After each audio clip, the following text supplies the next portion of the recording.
So hi, in this video we'll see that how the day or month, year and date function will work. So you can use the day, month and year functions to disassemble and disassemble any date into its raw component, and the date functions to put them back together again. So let's see the demonstration. So let's use the first some raw data. So this is what year, this is the month, and this is the day, right? Then again we'll use the date functions. So let's see the some use case. So we just use that. This is the date. Use something.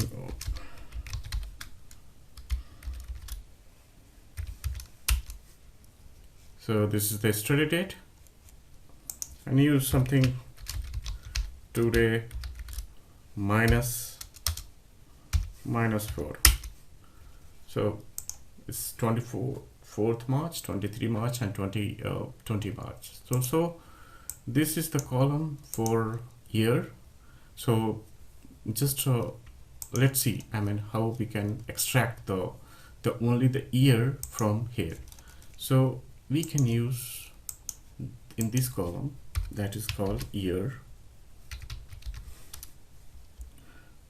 and we will use here the formula A2. Okay, and see what will be the result. It's perfect. So you will get only the year. Here we can use the month. So we can use month, and again we can use the column where we wanted to extract only the month section. So month would be 3, so March, and day. So day functions, we'll use day functions again, A2, because we are going to extract A2. So 24.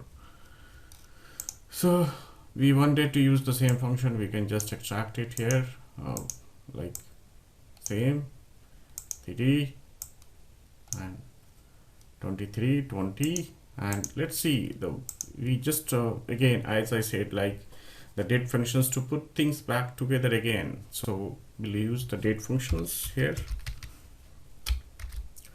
to disassemble everything here.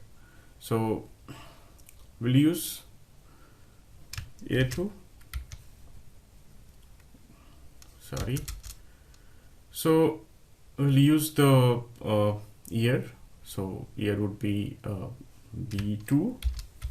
Okay, month would be the C2, and again the day would be